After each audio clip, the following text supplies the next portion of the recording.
On a cold, rainy night in November 1965, a woman named Eleanor Thatcher arrived at St. Mary's Hospital in New Orleans, drenched to the bone. The staff barely noticed her as she quietly stepped in, wearing a long black trench coat that clung to her slender frame.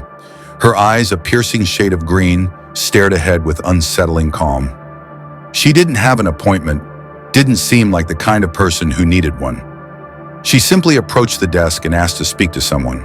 When asked who she was and why she was there, she merely responded, "I'm here because it's time to confess." An hour later, Eleanor was seated in a dimly lit room, facing Dr. Abel, a middle-aged psychiatrist known for his empathy and methodical approach.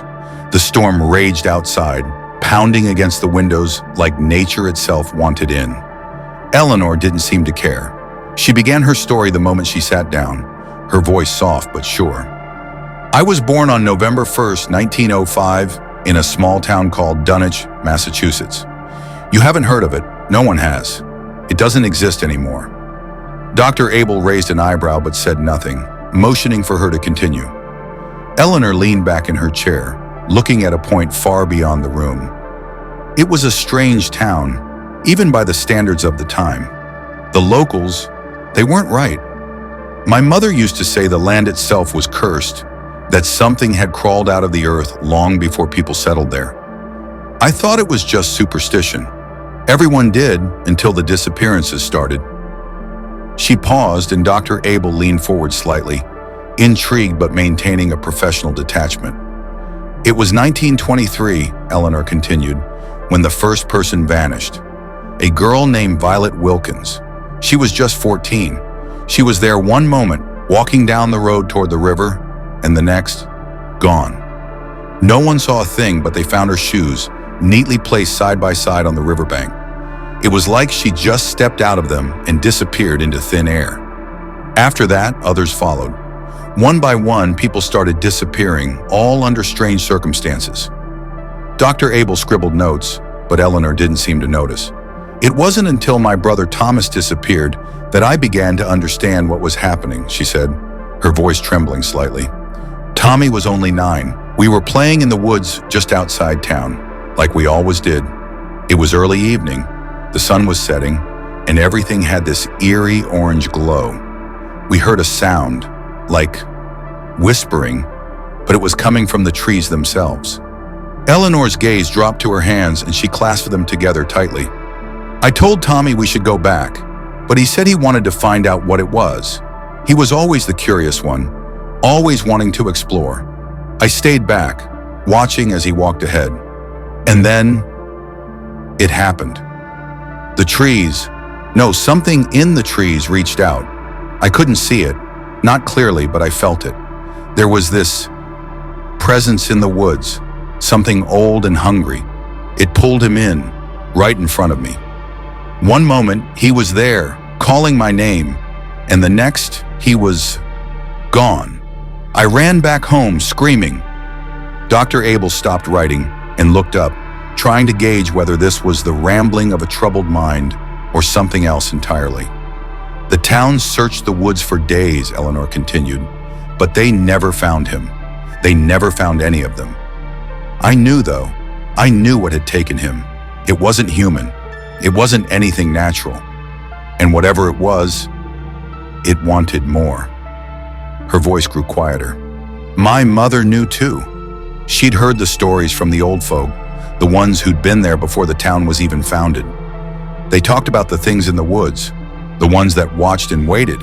They said that sometimes the ground itself would swallow people whole, but it wasn't the earth taking them. It was something beneath the earth." Dr. Abel frowned, but his interest was piqued. "What did your mother do?" "She did the only thing she could," Eleanor said, her eyes flashing with something close to guilt. "She made a deal." The doctor leaned in. "A deal?" Eleanor nodded slowly, her fingers trembling. "The old women in the village told her there was a way to stop the disappearances.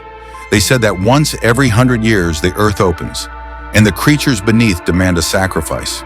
If they don't get what they want, they take it themselves, pulling people under one by one. My mother, she didn't have a choice. We were next. She went to them, these elders, and they showed her how to make the offering. Blood for blood, life for life. Eleanor swallowed hard, her face pale as a ghost. She chose me. Dr. Abel's pen hovered over his notepad, forgotten. You? Yes. Her voice was barely above a whisper now. She took me to the woods, tied me to a tree at the center of the clearing. I didn't understand at first. I thought she was protecting me. But when I saw the knife in her hand, I knew. I screamed, begged her to stop, but she didn't. She made the cut across my palm and let the blood drip onto the roots of the tree. Eleanor's breath hitched, as if the memory itself was too much to bear. The ground, it began to move. The roots twisted and turned like snakes. And then, it came. I don't know what it was, doctor, but it wasn't human. It rose up from the earth like smoke, its body shifting and writhing. Too many limbs to count. It was ancient, and it was hungry. Dr. Abel felt a chill crawl up his spine, but he said nothing, waiting for her to finish. But it didn't take me, Eleanor said, her voice shaking. Something went wrong. It took my mother instead. One moment she was standing there, and the next, she was gone, pulled into the earth. I was left there alone, tied to the tree, with nothing but the sound of the wind and the rustling leaves.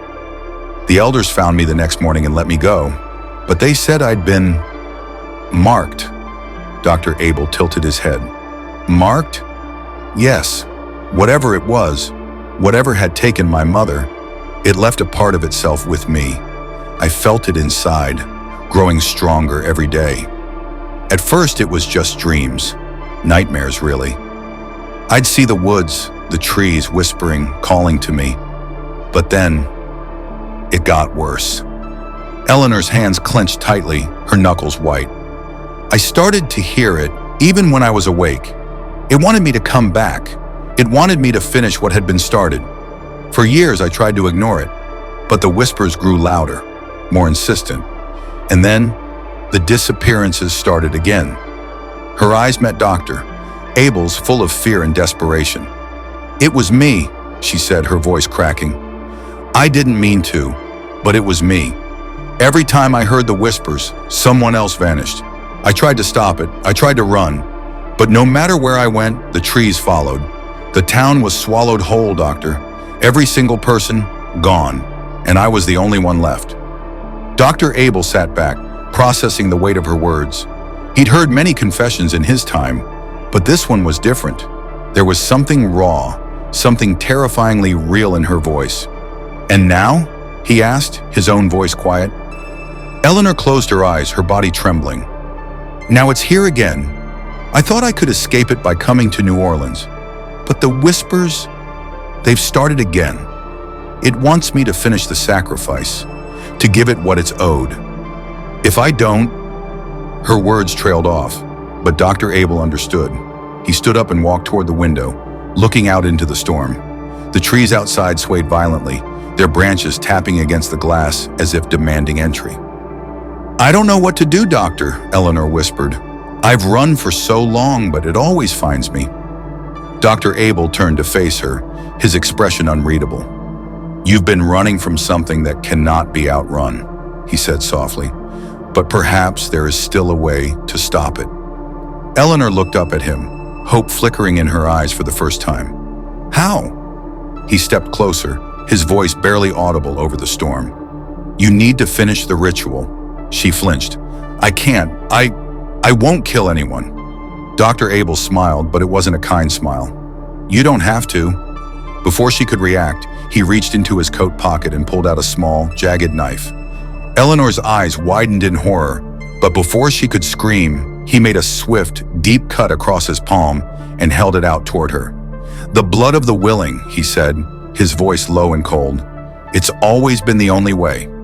As the blood dripped onto the floor, Eleanor felt a surge of energy course through her body. The whispers grew louder, more urgent, and then everything went dark. When Eleanor woke up, she was alone in the room. Dr. Abel was gone.